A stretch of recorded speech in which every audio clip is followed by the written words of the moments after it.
Personne n'est capable de comprendre pourquoi, sur la Terre plate, on aurait, lorsqu'on envoie quelqu'un en Amérique du Sud, des étoiles qui tournent dans un certain sens, et lorsqu'on ira en Amérique du Nord, d'autres étoiles qui tournent dans un autre sens.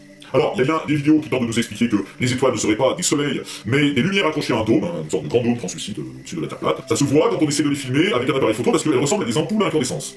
Bon, et tout ça, c'est simplement dû à des effets d'optique, en fait. Toute personne qui s'intéresse un peu à l'astronomie est au courant, c'est comme le fait qu'elle scintille, c'est dû à l'atmosphère terrestre. Mais admettons, donc on va positionner un grand dôme sur notre Terre plate, et sur ce grand dôme, nous allons donc accrocher... Ah oui, j'ai...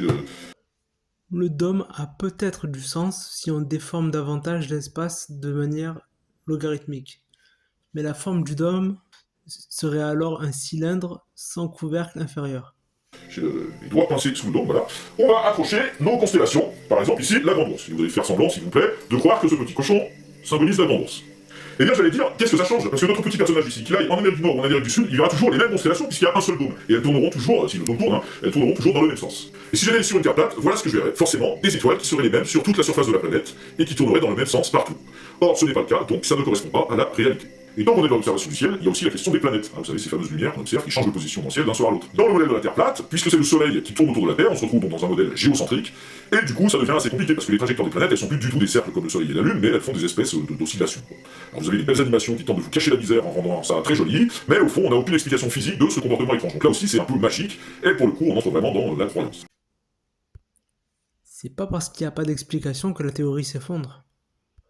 Actuellement, on ne sait toujours pas expliquer le modèle à n-corps, ou du moins on ne sait toujours pas résoudre ce problème. Ça ne nous empêche pas de croire à l'astronomie. Il faut dire d'autre part que, à partir du moment où on a compris que tout est rond et tout tourne, tout est facile à expliquer. Avec le modèle de la Terre plate, c'est pas la même.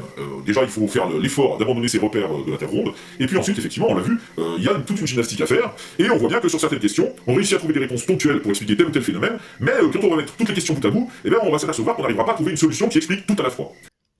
Ben si. Et donc c'est là où c'est difficile, c'est que quand on veut rester cohérent avec les réponses qu'on a déjà données, au bout d'un moment, on est coincé.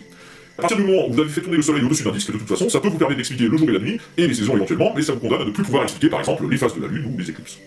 Et ça permet de se rendre compte que derrière l'hypothèse de la Terre plate, il n'y a pas de vraie théorie complète qui permettrait d'expliquer tous les faits observables autour de nous. Alors que la théorie de la Terre sphérique permet d'expliquer toutes ces observations, et même de faire des prédictions, par exemple, sur les éclipses. Donc on peut dire que c'est une théorie globale, et il n'y a pas de théorie globale sur la Terre plate. Et c'est une des raisons pour lesquelles on pourrait se laisser convaincre, parce qu'on va trouver plein de petites vidéos qui prennent un fait précis, par exemple le soleil, on vous explique que ça peut marcher comme ci ou comme ça, et sur le coup, on voit la vidéo, on se dit ah oui, c'est possible, ça peut marcher, c'est convaincant, et on a l'impression au fil de toutes ces petites vidéos que les preuves s'accumulent. Alors ah oui, tiens, ça ce serait possible comme ça, mais par contre, une vidéo qui réponde de manière cohérente à l'ensemble de ces questions, eh ben ça on n'en trouve pas. On n'en trouve pas, mais ça ne veut pas dire que c'est impossible. D'ailleurs, si on démontre que c'est possible, ça sera une avancée énorme en physique. Ça serait un principe d'équivalence des modèles. Un peu comme a fait Einstein avec la masse gravitationnelle et la masse inertielle. Alors il y a quelqu'un, un Suisse, Walter Bisslin, qui est plutôt convaincu que la Terre est ronde, mais qui a voulu essayer de construire un modèle, une simulation de la Terre plate, en rassemblant tout ce qui avait été avancé à droite et à gauche. Ça ressemble à mon modèle, ça, un peu. Un peu. Pour voir si, au final, on obtenait quelque chose de cohérent. Alors je vous ai mis le lien, bien sûr, vous pourrez aller regarder.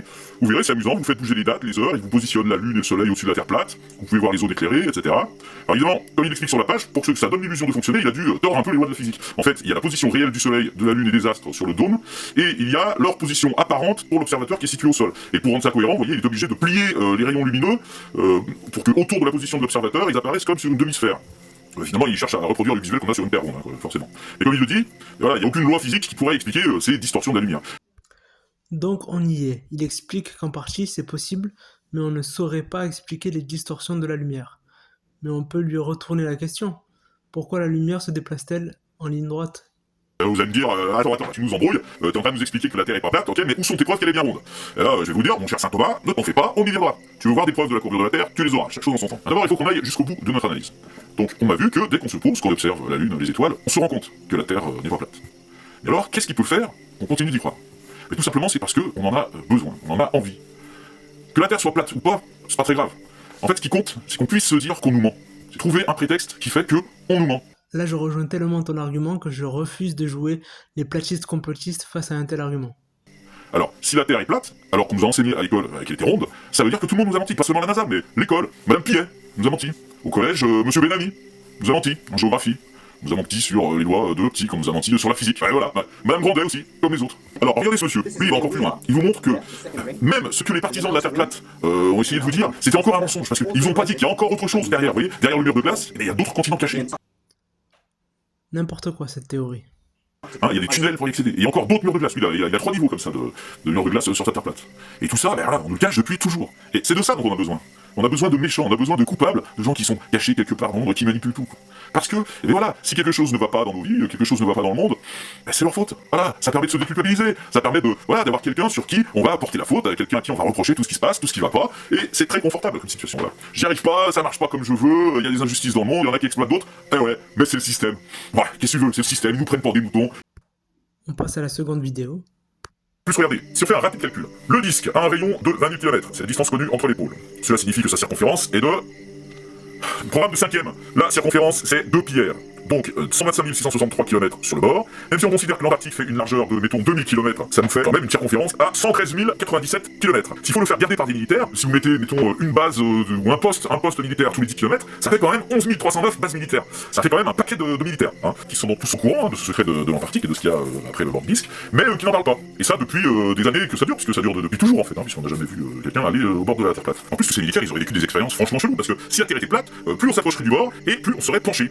Parce que la gravité nous attire vers le centre de gravité de la Terre. Alors sur une sphère, c'est facile, le centre de gravité, il est au centre de la sphère. Mais sur un disque, c'est pas la même chose. Hein. Plus on s'approcherait du bord, et plus on aurait l'impression que ça monte, même si c'est pas, et tout ce qui serait vertical se casserait la gueule. Et il faudrait tout pencher. Et ça, j'ai pas l'impression que les gens qui ont fait des vidéos sur le bord du mur de glace, là, en aient parlé. Hein.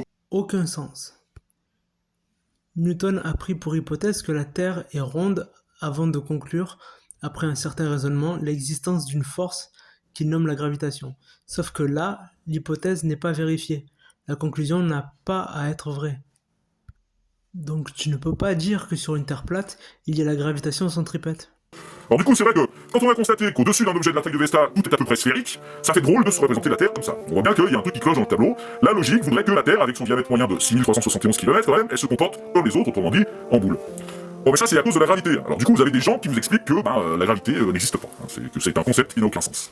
La plupart des gens ne comprennent pas qu'on puisse ne pas croire à la gravitation. La gravitation, elle évacue de la science les notions de haut et de bas. Parfois le haut nous paraît en haut, parfois le haut nous paraît en bas. Parfois le bas nous paraît en bas, parfois le bas nous paraît en haut. Et du coup aussi, pareil pour bas gauche, c'est pareil. Alors que dans l'idée de pesanteur, l'idée classique, on dit que quelque chose tombe réellement, c'est-à-dire descend vers le bas, parce que c'est plus lourd que l'air. Et donc finalement, on n'a pas de référence à la Terre. On peut dire que ça tombe par terre, parce que c'est ce qui se passe. Mais en réalité, le mouvement n'a rien à voir avec la Terre en elle-même. Ça tombe parce que c'est plus lourd que l'air. Et donc le point de repère, c'est pas la Terre. Le point de repère, c'est simplement le haut et le bas. C'est tout. C'est ces repères-là. Ces repères dans l'espace. Donc, les choses ne tombent pas sous l'effet de l'attraction terrestre et de la force de gravité, elles tombent parce qu'elles sont plus denses que l'air et qu'elles vont vers le bas. Ce qui peut sous-entendre que notre Terre plate elle-même est posée sur un truc qui est plus bas. Et comme ça, jusqu'en bas. Avec un cylindre assez long, on n'a pas à se poser la question. De plus, les corps célestes n'ont pas de raison d'avoir les mêmes propriétés que les corps non célestes. Bon, après, elle abuse avec son histoire de densité. C'est la fin de cette vidéo, merci de liker, commenter, voter de Villepin et surtout influencez-moi car personne n'a le monopole de la vérité. Bye.